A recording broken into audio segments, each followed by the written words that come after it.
السلام علیکم ورحمۃ اللہ وبرکاتہ۔ جس علاقے میں آدمی پیدا ہوتا ہے، بچپن گزرتا ہے، بڑا ہوتا ہے، اس کے ساتھ آدمی کی بہت سی یادیں وابستہ ہوتی ہیں۔ اس کے کئی ایسے لمحات جو خوشیوں بھرے ہوتے ہیں، کئی دکھ بھرے ہوتے ہیں۔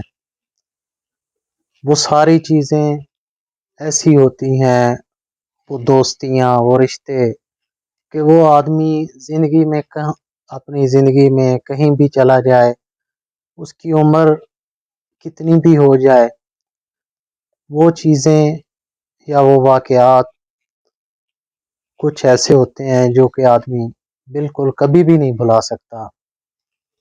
میرا گاؤں ڈھوک شیرباز چکڑالہ ضلع میانوالی، جہاں پر میرا بچپن گزرا، اس علاقے میں جو کچھ میں نے دیکھا یا کچھ ایسے چیزیں جو میرے ساتھ ہر وقت رہتی ہیں، کچھ ایسے واقعات جو میں کبھی بھلا نہیں سکتا، انہی میں سے آپ کے ساتھ جو ہے کچھ چیزیں، کچھ واقعات، کچھ باتیں شیئر کروں گا، کچھ آج، کچھ انشاءاللہ اگلی ویڈیو میں۔ آج ایک انتہائی دلچسپ واقعہ آپ کے ساتھ شیئر کرتا ہوں۔ ہمارے ایک عزیز ہیں، آرمی سے ریٹائر ہیں، میرے بہت ہی قریبی عزیز ہیں۔ ان کی بیگم جو شادی تھی پہلے، ان کی اولاد جو تھی، وہ بھی ایک بیٹا تھا، وہ فوت ہو گیا۔ میاں بیوی اکیلے تھے، بیوی بھی ان کی فوت ہو گئی، اور بعد میں وہ اکیلے رہ گئے۔ ظاہر ہے زندگی، پہلے تو وہ ریٹائر آرمی سے تھے، آرمی میں، اور ان حالات میں اب گھر میں بندہ یعنی کہ نا اولاد ہو، بہن بھائی اپنے گھروں میں مشغول ہوں، اور عمر کے اس حصے میں جب آدمی 50 سال کے اوپر ہوتا ہے تو اس وقت یقیناً ضرورت پڑتی ہے کسی کے ساتھ کی۔ تو اس وقت ان کی کنڈیشن ایسی ہو گئی تھی کہ وہ بالکل جیسے بندہ زندگی سے نا امید ہو جاتا ہے، مایوس ہو جاتا ہے۔ پھر کچھ ان کی طبیعت ایسی تھی کہ گھر والوں سے، باقی لوگوں سے ان کے مزاج نہیں ملتے تھے، تو ان سے ان کی جو ہے بات وہ زیادہ کوئی بنتی نہیں تھی۔ اب وہ اتنے پریشان تھے کہ جب ہم انہیں دیکھتے تھے کہ وہ سارے کام چھوڑ کے اور بالکل اداس، اور جیسے بندہ زندگی سے مایوس ہوتا ہے ویسے ہو گئے تھے۔ میں نے دکان بنائی ہوئی تھی، اور وہ میرے پاس میری دکان پہ آ کے سر پکڑ کے بیٹھے تھے۔ تو جب وہ چلے گئے، ایک دن، 2 دن، 3 دن ایسے آتے رہے، بڑے اداس، پریشان۔ تو میں نے اپنے ایک دوست سے مشورہ کیا کہ یار یہ جو ہیں ہمارے عزیز ہیں، یہ بالکل جو ہے نا، ایسے تو مجھے نہیں لگتا کہ یہ زیادہ عرصہ نکالیں گے، تو کوئی ان کی شادی کا حل کرتے ہیں۔ خیر ہمارے ایک اور دوست تھے، ان کی جو ہمشیرہ تھیں، ان کے گھر والا پہلے فوت ہو گیا تھا، وہ بیوہ تھیں۔ تو میں نے اور میرے دوست نے مشورہ کیا کہ ہم جو ہے ان کا نا وہاں پہ ان کی بات کرتے ہیں اور ان کی شادی کرواتے ہیں۔ تو دوسرے دن وہ آئے میرے پاس، جو میرے عزیز تھے، تو میں نے انہیں کہا کہ اگر آپ ایگری ہوں، راضی ہوں، تو ہم بات کرتے ہیں اور آپ کی شادی کرواتے ہیں۔ تو جناب وہ کہنے لگے کہ اس سے بڑی نیکی آپ میرے ساتھ کیا کر سکتے ہیں کہ اگر آپ میری شادی کروا دیں۔ بہرحال ان سے بات ہوئی، جو میرے دوست تھے جن کی ہمشیرہ تھی، میں اور میرا دوسرا دوست، وہ ان کے رشتہ دار تھے، وہاں پہ گئے ہم نے رشتے کی بات کی، ہم نے ساری ضمانتیں، ذمہ داریاں اٹھائیں، بات کرتے رہے، چلتی رہی بات، حتیٰ کہ ہم نے بات طے کر لی، اور جو ہمارے عزیز جن کی ہم شادی کر رہے تھے، انہوں نے ان کا گھر تک نہیں دیکھا ہوا تھا۔ جو ہماری بہن جس کے ساتھ ان کی ہم نے شادی کرنی تھی، بار بار ان کی ملاقات کروا دی، اور ساری ان سے باتیں یہ ہم نے طے کیا کہ جناب جس دن اگر بالفرض یہ طلاق دیتے ہیں تو اس وقت یہ اس کو 1 کنال جو ہے زمین کی اس صورت میں، طلاق کی صورت میں جو ہے نا دیں گے، یہ اسٹام لکھ کے دیں گے، اور کوئی شرط شرائط نہیں، اور یہی بس یعنی کہ شادی کی شرط ہے، اور ہم نے دن طے کر لیا۔ اب وہ جو میرے دوسرے چاچے مامے تھے وہ سارے اس بات کے خلاف تھے، اور وہ تاکہ میری ہی ڈپٹی لگا دی کہ یار یہ وہاں پہ وہ تمہارے جاننے والے ہیں، دوست ہیں، ان کے یہاں یہ شادی کی بات چل رہی ہے تو تم انہیں روکو۔ اب میں انہیں کیا بتاتا کہ یہ ساری کارروائی تو کرنے والا ہی، کروانے والا ہی میں ہوں۔ تو بہرحال ان سے ہم نے کہا کہ دیکھ لے بھائی، ہم بات کر رہے ہیں، تو پکا رہنا ہے۔ اس نے کہا جی میں جو ہے نا پکا رہوں گا، کوئی مسئلہ ہی نہیں۔ تاریخ تو مجھے یاد نہیں، جمعے کا دن تھا۔ ہم نے جناب ان سے بات کی کہ جی آج ہم شام کو آئیں گے بارات لے کے، اور ہم نے نا یہ آج شادی ہے۔ جمعے کے دن صبح اس نے ہمارے ساتھ وعدہ کیا کہ میں وہاں پہ، ہمارے ساتھ ہی چکڑالہ شہر ہے، کہتے ہیں میں وہاں پر آؤں گا اور آپ کو جو ہے اسٹام لکھ کے دے دوں گا کہ اگر میں طلاق دوں تو میں 1 کنال زمین کی اس کو دینے کا پابند ہوں گا۔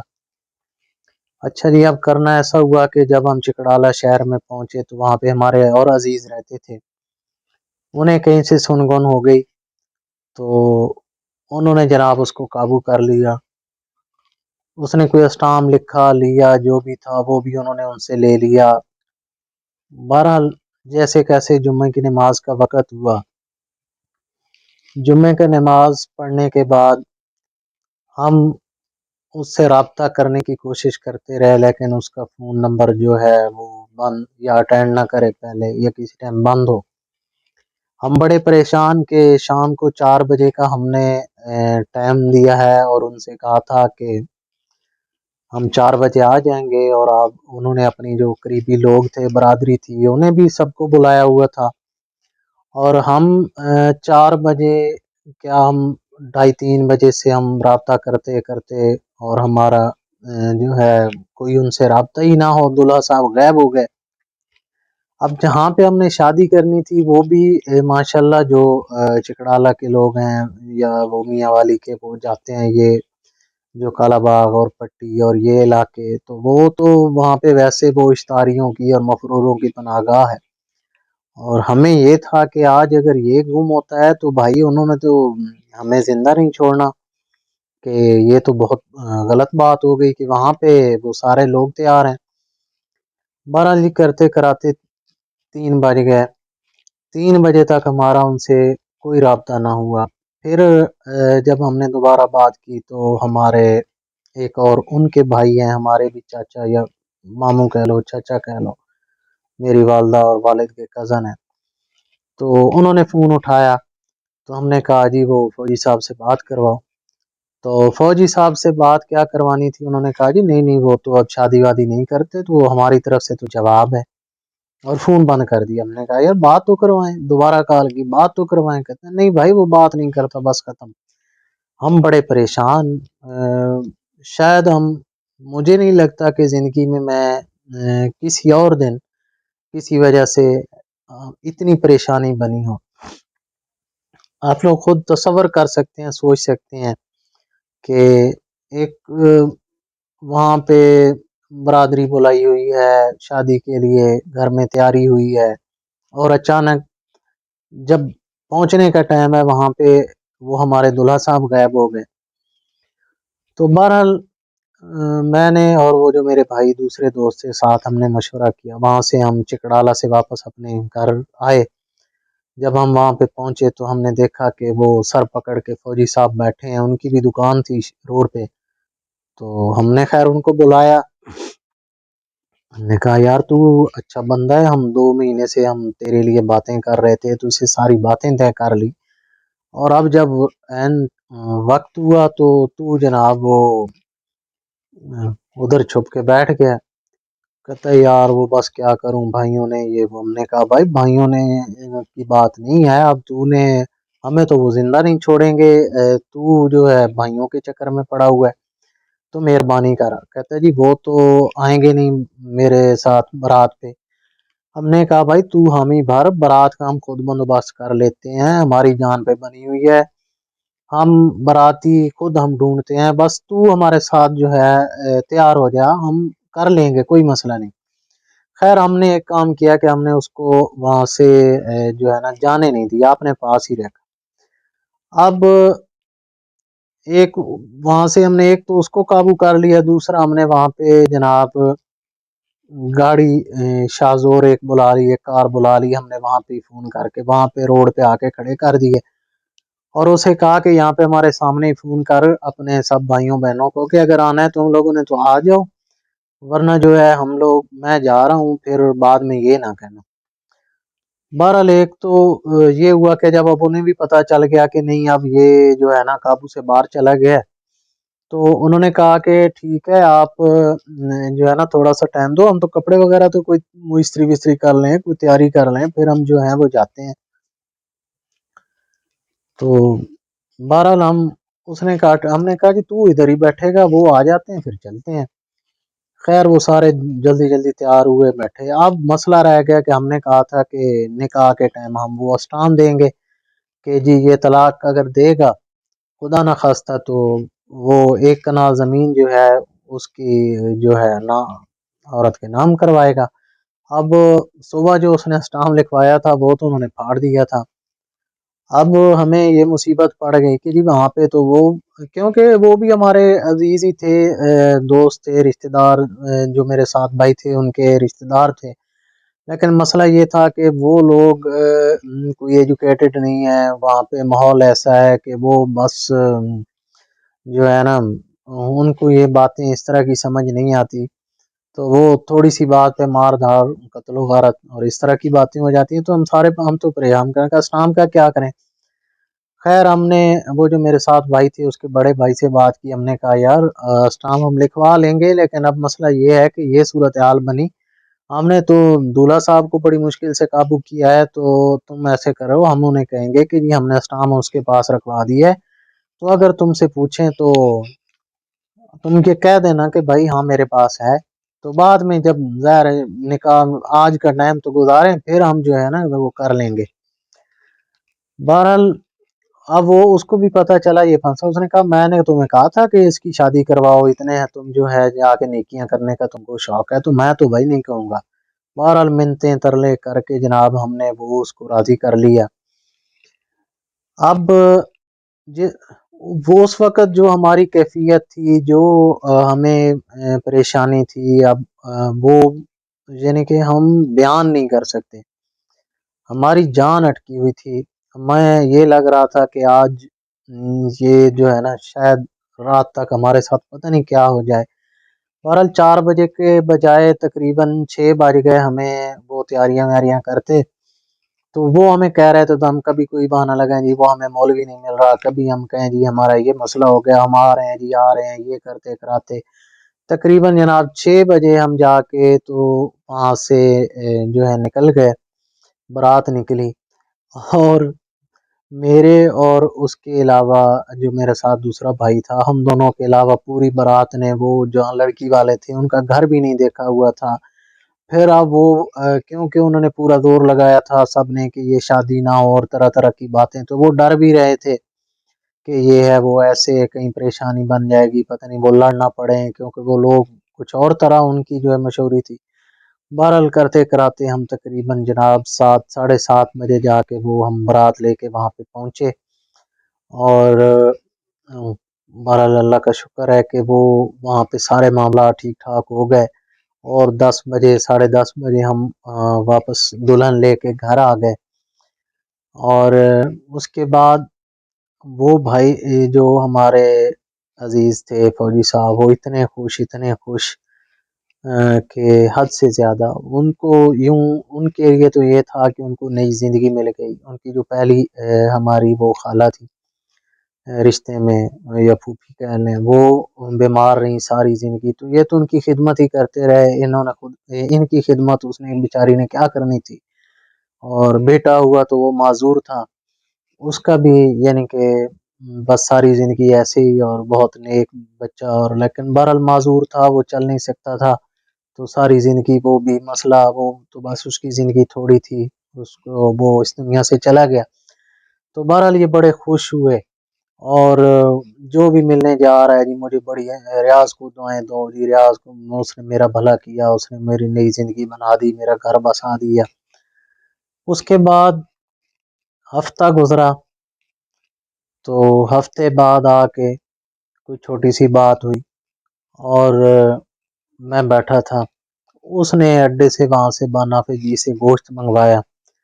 وہ میرے پاس دکان پہ سوزوکی والا دے گیا. میں نے کہا جس کا ہوگا آ کے لے جائے گا. بہرحال وہ دن گزر گیا. عصر کے ٹائم میں نے ویسے ہی ذہن میں آیا کہ یار ان سے پوچھتا ہوں کہ اس نے ان کا تو نہیں ہے. تو میں نے پوچھا، وہ میرا کزن ہے اس سے، تو وہ کہتے ہیں ہاں یار وہ انہوں نے منگوایا تھا یہ وہ. تو میں نے کہا یار لے جاؤ، مجھے تو نہیں پتا تھا. اب اس کے پاس گیا، اس نے جا کے وہ فوجی صاحب جس کی شادی کے لیے ہم نے اتنے پاپڑ بیلے اور اتنی یعنی کہ پورے خاندان سے اور سب لوگوں سے لڑ کے ہم نے اس کی شادی کروائی، تو جناب وہ آیا اور ایسے گوشت اٹھا کے میرے منہ پہ مارا. تو بہرحال بہت برا بلا یہ. اور اس کے بعد اس نے ایک شادی کے بعد ایک ہفتہ بھی نہیں ہوا تھا اور اس نے سارا مجھ سے بول چال ختم کر دیا. اور بہرحال وہ تو کوئی مسئلہ نہیں، ہم نے تو جو اللہ کی رضا کے لیے کیا تھا. لیکن اس بات کو یہ تقریباً 2010 یا 11 کی بات ہے، اور آج 2024 میں تک وہ اس وقت جو لگتا تھا کہ یہ ابھی گیا کہ ابھی گیا اور ختم، اور آج ماشاءاللہ ایسے ہٹا کٹا صحت مند اور میاں بیوی بہت خوش. اور لیکن مجھ سے آج تک وہ دوبارہ کبھی انہوں نے مجھ سے کوئی بات نہیں کی، مجھ سے بول چال نہیں رکھا. اور ہم نے بھی نیکی کر دریا میں ڈال والی بات کیا، سوچ سمجھ لی کہ کوئی بات نہیں، چلو اس کا گھر بس گیا، خوش رہیں. لیکن یقین کریں کہ جب وہ وقت یاد آتا ہے کہ 4 بجے کا ٹائم تھا اور 3:30 بجے تک ہمارے دلہا صاحب جو ہے ہم سے چھپ گئے تھے اور ہمارا کوئی رابطہ بھی نہیں تھا، تو وہ وقت جو ہماری اس وقت حالت تھی آج بھی یاد جب آتا ہے تو بہت یعنی کہ رونگٹے کھڑے ہو جاتے ہیں اور سوچتے ہیں کہ خدا نہ خواستہ اس دن اگر ہمیں وہ قابو نہ آتا اور جو صورتحال اس کے بھائیوں نے اور سب رشتہ داروں نے بنا دی تھی اور اس سے فون بھی چھین لیا تھا، اور وہ اگر اس کو چھپا لیتے تو شاید آج میرا بھی اسی دن انہوں نے اور میرے ساتھ دوسرے بھائی کا ہمارا بھی انہوں نے کلا کما کر دینا تھا دلہن والوں نے، اور آج میں آپ کے سامنے بیٹھا یہ آپ کو واقعہ نہ سنا رہا ہوتا. بہرحال زندگی اسی کا نام ہے. زندگی میں اس طرح کے واقعات ہوتے رہتے ہیں. اور میرے گاؤں سے ملحقہ جو شخصیات ہیں ان کی باتیں، اور جو ہمارا بچپن گزرا اس کی باتیں، جو ہمارا سکول ڈھوک شیرباز کا ہے اس کی باتیں، اور جو کچھ یادیں ہیں وہ سب انشاءاللہ وقتاً فوقتاً آپ سے جو ہے شیئر کرتا رہوں گا. اگر ویڈیو پسند آئے تو اس کو لائک بھی کریں، شیئر بھی کریں، اور میرے چینل کو اگر آپ نے سبسکرائب نہیں کیا تو اس کو سبسکرائب کر دیں اور اپنے دوستوں کے ساتھ شیئر بھی کریں. انشاءاللہ زندگی رہی تو پھر کسی اور ویڈیو کے ساتھ دوبارہ آپ کی خدمت میں حاضر ہوں گے. تب تک اللہ حافظ.